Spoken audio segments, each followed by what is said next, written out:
Just know that I will find my way from you, like flowers from eternally. Assalamualaikum warahmatullahi wabarakatuh. Selamat pagi, siang, sore, dan malam kepada Bapak dosen dan semua audiens yang menonton video ini. Perkenalkan, nama saya Anissa Rahmadani, mahasiswa dari Universitas Primagraha, Program Studi Manajemen semester 6 kelas RA6 Manajemen Sumber Daya Manusia. Pada kesempatan kali ini, saya akan mempresentasikan tugas ujian akhir semester atau UAS mata kuliah Manajemen Kinerja yang diampu oleh Bapak Muhammad Teguh Setiadi, SE, MM, CTMP, CMC, CPGM, CPLM, CIB. Dalam video ini, saya akan membahas terkait semua materi dari awal semester hingga akhir semester.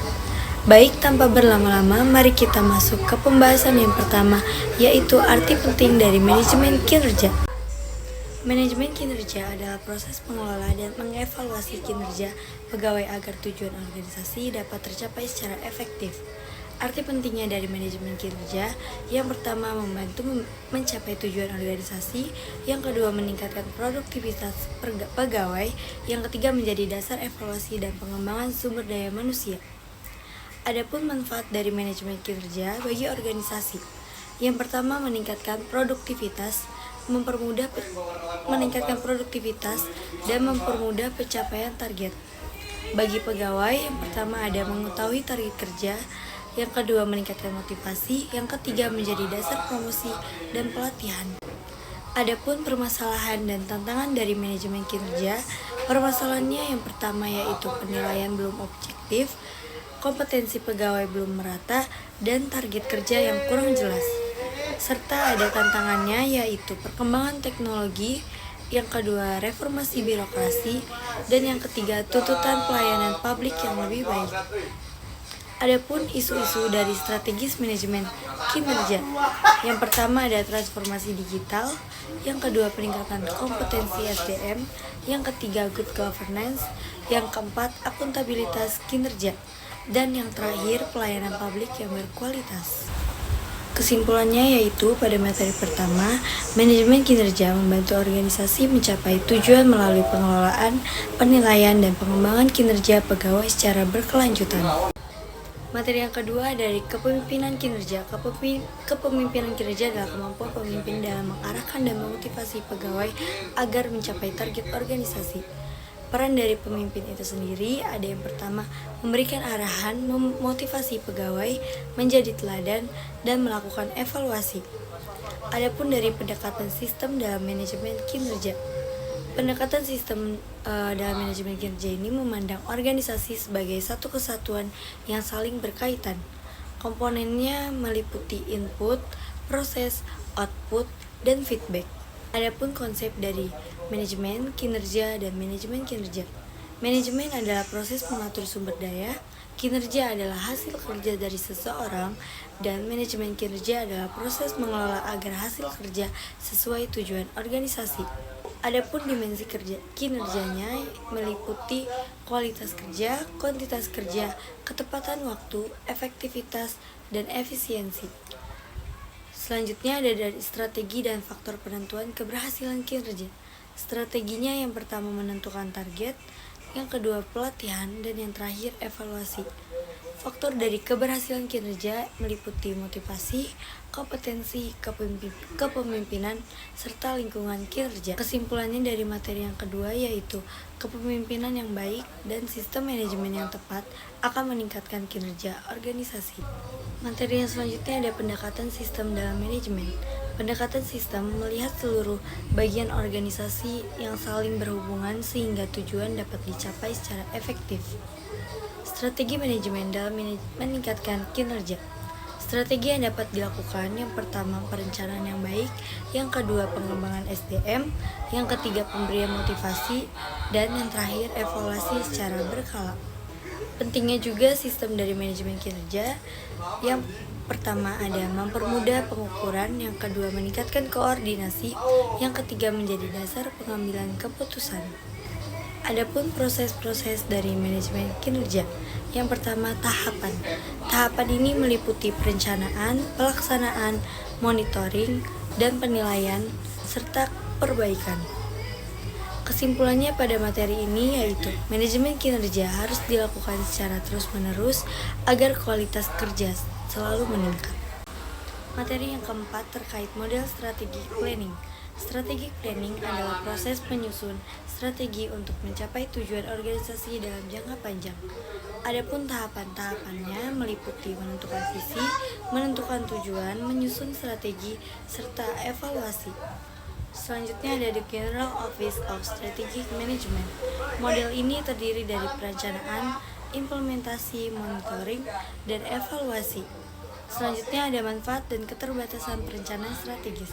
Manfaatnya yang pertama memberikan arah organisasi, yang kedua mengurangi risiko. Keterbatasannya yaitu membutuhkan biaya dan memerlukan data yang akurat.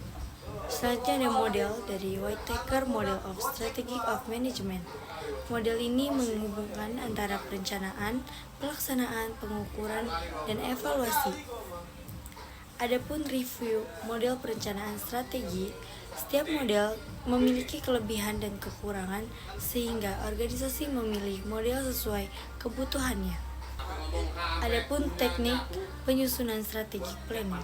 Yang pertama menentukan visi dan misi, yang kedua menentukan tujuan, dan yang ketiga analisis SWOT serta menentukan strategi. Selanjutnya ada analisis dari lingkungan internal dan eksternal. Lingkungan internal yaitu meliputi SDM, keuangan, dan teknologi. Sedangkan lingkungan eksternal yaitu meliputi politik, ekonomi, sosial, dan teknologi. Kesimpulannya pada materi yang keempat ini yaitu perencanaan strategis membantu organisasi menentukan arah dan menghadapi perubahan lingkungan. Materi kelima yaitu pengukuran kinerja. Mendesain teknik pengukuran kinerja. Pengukuran kinerja dilakukan dengan menentukan indikator atau KPI sesuai tujuan organisasi. Teknik tindak lanjut dari pengukuran kinerja melalui coaching, pelatihan, reward, dan perbaikan kinerja. Selanjutnya ada pendekatan, sasaran, dan metode evaluasi. Pendekatannya yaitu berdasarkan hasil dan berdasarkan perilaku. Metodenya yaitu rating scale, MBO, dan 360 degree feedback. Adapun rencana dan perbaikan kinerja.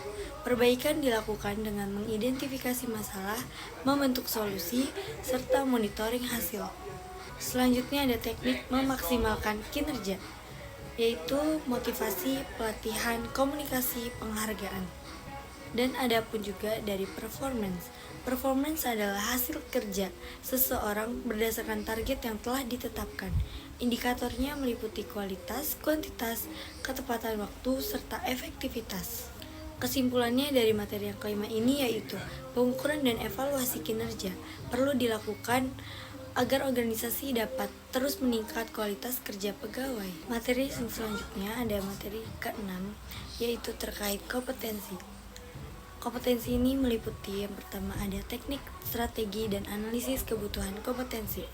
Analisis kompetensi dilakukan untuk mengetahui kemampuan yang dibutuhkan agar pegawai dapat bekerja secara optimal. Adapun mengembangkan kompetensi, caranya yang pertama ada pendidikan, pelatihan, seminar, dan coaching. Adapun dari melatih soft skill dan hard skill. Adapun dari melatih soft skill dan hard skill. Soft skill yang pertama komunikasi, yang kedua kerjasama, yang ketiga kepemimpinan.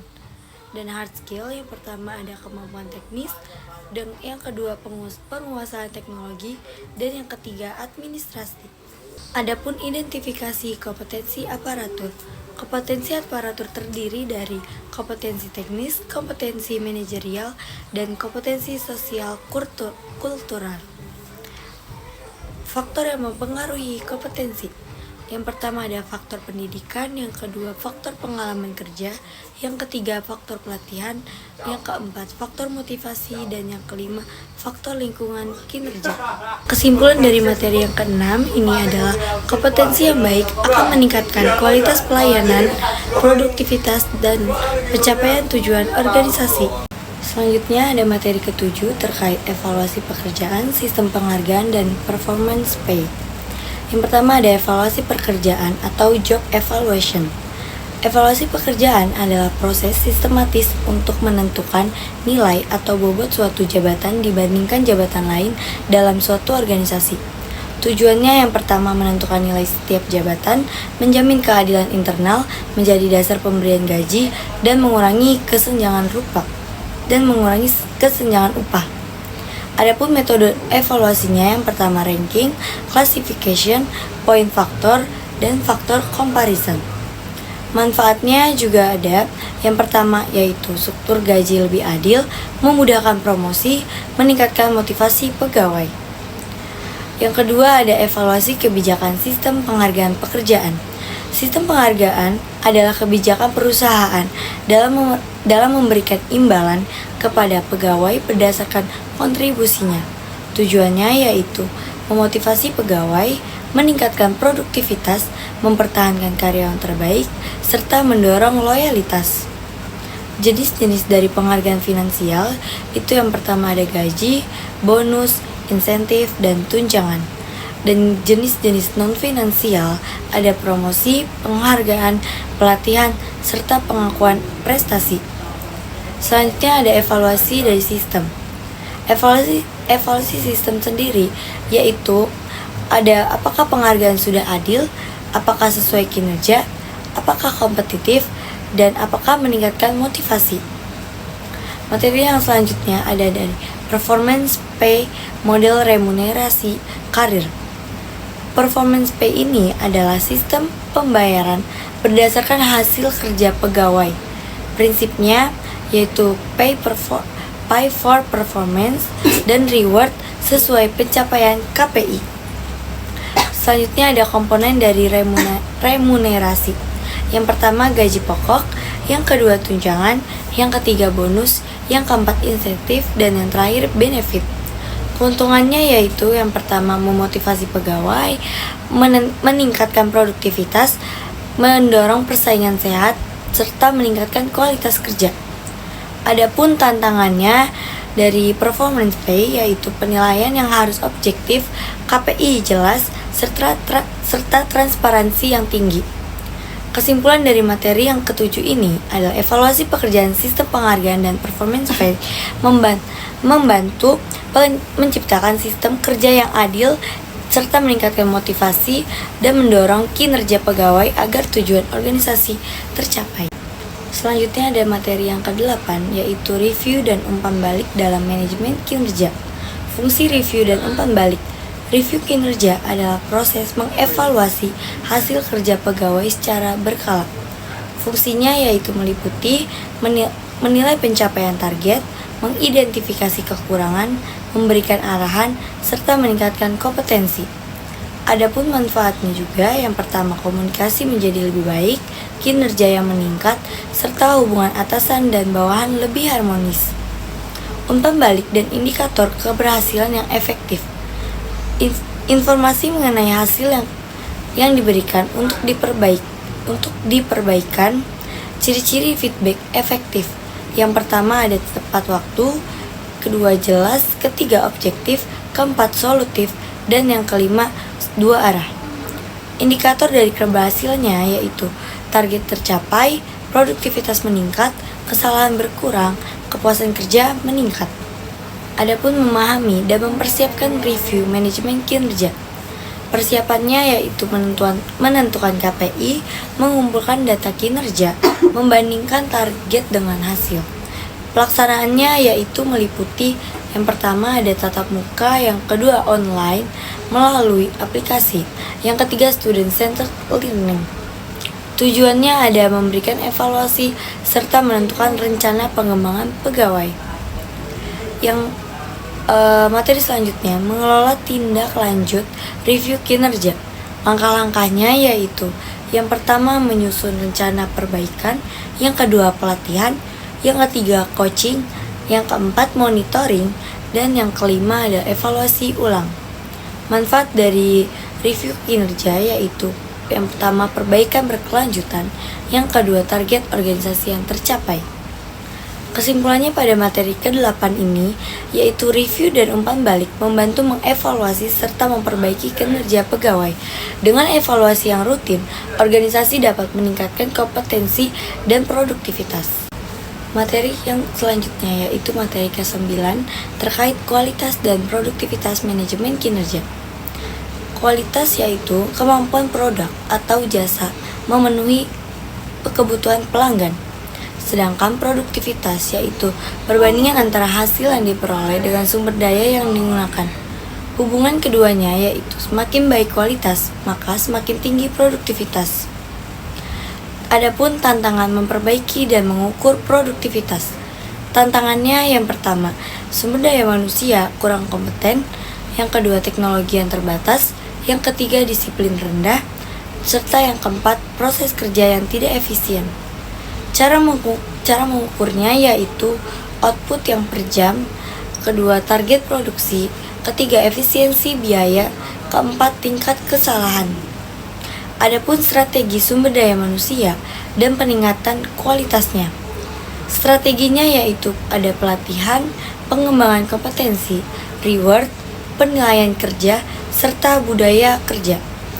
Adapun tujuannya dari meningkatkan kualitas sumber daya manusia dan daya saing organisasi. Selanjutnya ada Total Quality Management atau TQM. Pendekatan manajemen untuk meningkatkan kualitas secara terus-menerus. Prinsip-prinsip dari TQM sendiri yaitu yang pertama fokus pelanggan, yang kedua perbaikan berkelanjutan, yang ketiga kerjasama tim, serta yang keempat kepemimpinan. Manfaatnya yaitu kepuasan pelanggan, efisiensi yang meningkat, produktivitas, produk berkualitas. Adapun dari memperbaiki kualitas dan kinerja, caranya yang pertama evaluasi yang rutin, pelatihan, teknologi, pengawasan, serta inovasi. Hasilnya dari produktivitas meningkat, serta kesalahan menurun, quality circle dan standar. Quality circle yaitu kelompok kecil pegawai yang bersama-sama menyelesaikan masalah kualitas. Sedangkan standar yaitu pedoman mutu yang harus dipenuhi organisasi. Manfaatnya yang pertama perbaikan berkelanjutan, yang kedua partisipasi pegawai, yang ketiga efisiensi kerja.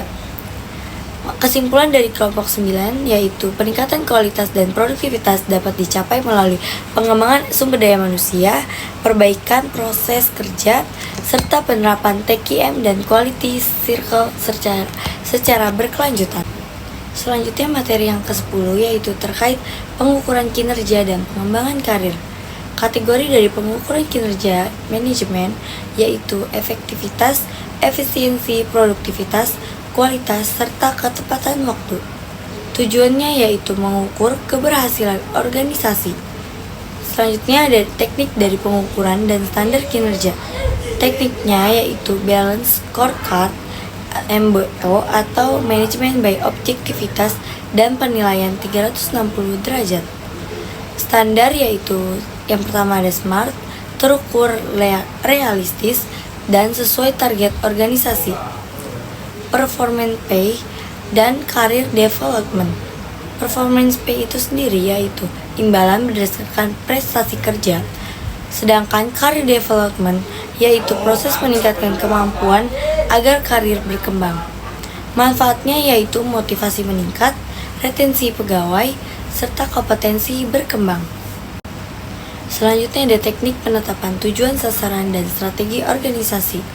Langkah-langkahnya yaitu meliputi menentukan visi, menentukan misi, menetapkan tujuan, menyusun strategi, serta menentukan indikator keberhasilan. Metode yang dipakai adalah metode SMART Goal. Selanjutnya teknik dan tindak lanjut wawancara group presentation. Yang pertama tahapannya yaitu persiapan, kedua pelaksanaan, ketiga pencatatan hasil, keempat evaluasi, dan yang kelima tindak lanjut. Masalah yang sering muncul pada masalah ini yaitu yang pertama kurangnya komunikasi, yang kedua konflik anggota, yang ketiga pembagian tugas yang tidak jelas. Kesimpulan pada materi yang ke-10 kali ini yaitu pengukuran kinerja yang tepat menjadi dasar pengembangan karir dan pemberian penghargaan serta motivasi serta kinerja pegawai yang terus meningkat. Materi yang terakhir atau yang ke-11 yaitu akuntabilitas kinerja pemerintahan pada manajemen kinerja. Akuntabilitas kinerja dan good governance. Akuntabilitas adalah kewajiban instansi mempertanggungjawabkan hasil kerja kepada masyarakat. Prinsip dari good governance itu sendiri yaitu meliputi yang pertama transparansi, yang kedua akuntabilitas, yang ketiga partisipasi, yang keempat efektivitas, yang kelima efisiensi, dan yang keenam penegakan hukum. Selanjutnya materinya yaitu ruang lingkup kinerja pemerintahan dan permasalahannya. Ruang lingkupnya yaitu ada pelayanan publik, pengelolaan anggaran, sumber daya manusia aparatur, serta program pembangunan. Selanjutnya yaitu ada indikator kinerja utama atau IKU dan ukuran keberhasilannya. IKU adalah ukuran keberhasilan pencapaian tujuan organisasi.